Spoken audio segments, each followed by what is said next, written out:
Je vous remercie, Monsieur Mbaye Assid TV. Vous nous avez interpellé sur la... Je fais remarquer que tout à l'heure, après mes réponses, les autres peuvent compléter. Sur la DPG, je vais compléter votre question.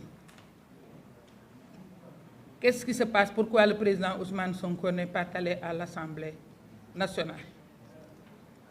Monsieur le Président Ousmane Sonko, le Premier ministre, partirait à l'Assemblée nationale. Wala sax nga ma ko yónnee su président Ousmane Sonko Premier ministre doon dem Assemblée nationale ci ban mbubb la fay duggee man de Assemblée nationale présidente rek laa fa nekkul mais jiite naa fa ay séance ba tey yéen journalistes yi xam ngeen ko soo demee dañ naan ci kaw loi sàngam moo tax ñu woote séance sàngam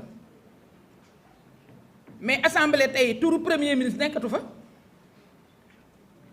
parce que ku añaane sa doona sa deeween dafay ñaaw bi ñuy génne premier ministre en 2019 man bu ngeen dégloo sama intervention bis boobu dama ne leen président na nommé ku ko neex na éliminer ku ko neex moom article 44 ak 45 moom mooy nommé aux emplois civils et militaires waaye nag ñun assemblée dafa dindi suñu doole assemblée amatul woon benn daraja amatul woon droit ci motion de censure amatul woon droit ci motion de confiance amatul woon droit ci dara ñu dindi léppam bi ñu dindee léppam mais assemblée nationale dafa am ay règles foo xam ni règlement intérieur bi di loi organique ñu dindi fa luy premier ministre bi ci kaw lan lay demee te nag xanaa tey ko ak jàpp ni xëy na parce que dañ ni léegi ci film bi élection Bassirou Diomaye Toumani la xëy na loola leen kati kay ne loo ba xamuñu lu xew mais Mamadou Lamine Diallo mii attiré na seen attention Mamadou Lamine ni leen defaraat leen règlement intérieur bi parce que am na lu ci manqué ñu bañ ne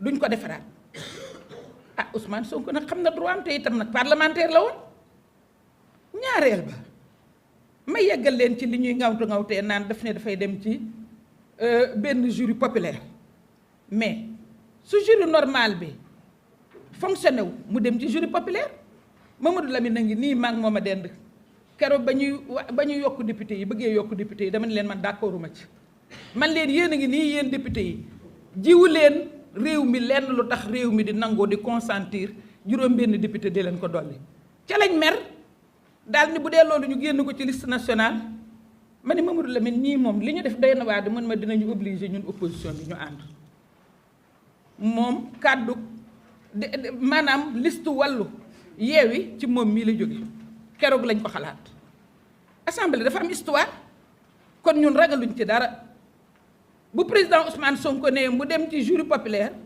xam nañ ni même ñun ñi nga xam ni ñoo doon xeex parité ci biir assemblée nationale lañ ñu andil ñuy def parité bokkul ak li ñu gënal foofu laa ci yem.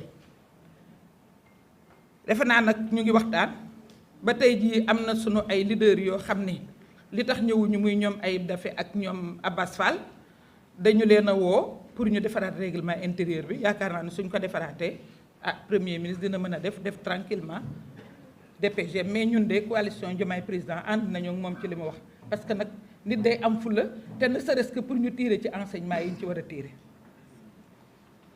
Monsieur Ibrahima Diémé waa Kaolack vous avez demandé si la coalition Diomaye est en phase avec la dissolution de l'Assemblée, mais bien sûr. La coalition Diomaye est allée prêcher des voix à l'intérieur du pays et a obtenu une majorité incontestable. Nous voudrions que cette majorité se traduise à l'Assemblée nationale. Parce qu'aujourd'hui, même si Ousmane Sonko, par élégance, devait se présenter à l'Assemblée, mais ce n'est pas une assemblée légitime. C'est une assemblée qui n'est pas l'assemblée du peuple. C'est une assemblée qui ne répond pas aux aspirations du peuple. Le peuple a voté et a voté massivement. Dans son vote, il a élu Bassirou Diomaye Diakhar Faye à 54,28%. Le peuple peut rééditer cet exploit mieux, compte tenu de tout ce que j'ai dit ici, et que le peuple a constaté avec moi, le peuple peut donner plus. C'est-à-dire, les législatives peuvent enregistrer un score beaucoup plus grand. Parce que le peuple, vraiment, que ça peut régresser, ou que mener en considération cette assemblée, moi infantiliser le peuple. Le peuple sénégalais est devenu très mûr, te xam na fa intérêt nek. Oui, il faut accélérer, Aminata. Il faut accélérer.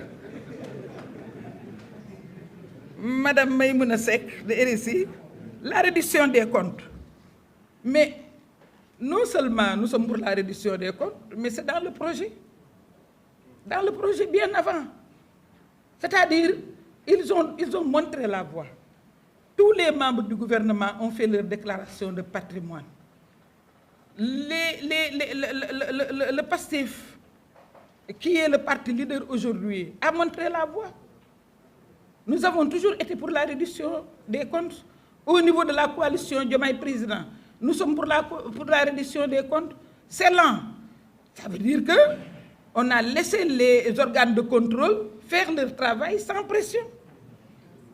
Aujourd'hui, moi, j'ai l'IGE à l'ADER. Et c'est un peu pour répondre à l'autre question, une partie de la question qui parle de l'ADER. Parce que, comme vous le savez, ce n'était pas normal. Il y avait une gestion clanique que j'ai toujours dénoncée. Ce n'était pas normal. Un vieux me disait, il faut que tu recouvrement, il faut que tu fasses un diabot. Je sais que je suis un diabot pour moi. Parce que je financé ko and ak man kon ku jël financement ba recouvrement la ci fekk nga xamné nekko en face ak man lu la ci fekk nak alakhira mën nañu baña gisante hein. Alors donc je pense que pour l'appel à candidature, parlons-en. Qu'est-ce qui était écrit dans le projet? Pour certaines fonctions, c'était bien marqué. Mais au-delà de ça, aujourd'hui à l'ADER, ce que disent les femmes, vous savez quoi? Ay demboy war na am lu ëpp DER. Donc koku moy ñun dañu wessu appel à candidature. Vous croyez que quelqu'un peut me battre pour occuper la direction de l'ADER?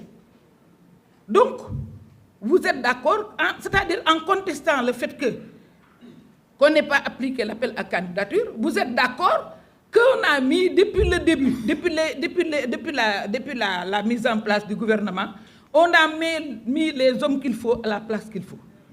Ça, au moins, les ennemis les plus radicaux sont d'accord sur le fait que ce gouvernement-là sait choisir, ce gouvernement-là sait faire la part des choses. Et ce qui est plus rassurant, c'est que quand il y a eu l'entrée des militaires, le ministre de l'Intérieur, le ministre des Forces armées, mais on sait que ce gouvernement-là est sur le plan de gérer et de gérer très vite les préoccupations des Sénégalais. Et c'est ça qui importe, prendre en charge les préoccupations des populations et arriver à résoudre les problèmes. C'est ça notre problème. Mais je pense qu'il n'y a pas de problème. Et vous voyez, dans beaucoup de directions, les plus gradés et les meilleurs sont à la tête de ces directions. Aïssatou Traoré, nga wax ci vacances agricoles. Vacances agricoles dañ koy door a officialiser. Waaye lii di vacances agricoles, lii di don de sang, lii di mobilisation de citoyenneté setal loolu moom mooy credo Pastef. Wax dëgg yàlla ñun ñëpp suñuy parti ngi fi woon mais Pastef moo doon def loolu. Donc yaakaar naa ne tey suñu nee vacances agricoles fekk na leen ci. Leneen li ci des moo di te ma mën koo wax lool moo di tey dañu am possibilité surtout avec ce gouvernement là man d'ailleurs defoon naa war naa fexe ba bu ma defee sama bilan comme ni ma ko waxee bërki démb message bi ma doon wax ma ni leen su ma toogee d'ailleurs ñu continuer immigration clandestine di am loolu mooy échoué naa te bu kenn ku nekk defee loolu mu sotti or kenn ku nekk dina ko def parce que ministre de la jeunesse dina fanoo loolu ministre de l'économie solidaire dina fanoo loolu.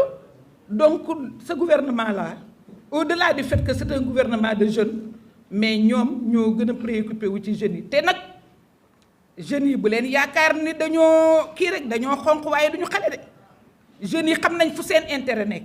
li tax ñu xool fi ñëpp ñaata fiche la woon ci élection yi 20 kii bàyyi ñoom Mamadou Lamine Diallo bàyyi ñoom ñëpp ñëw ci jeunes yi parce que bëgguñu borom ba xadam mii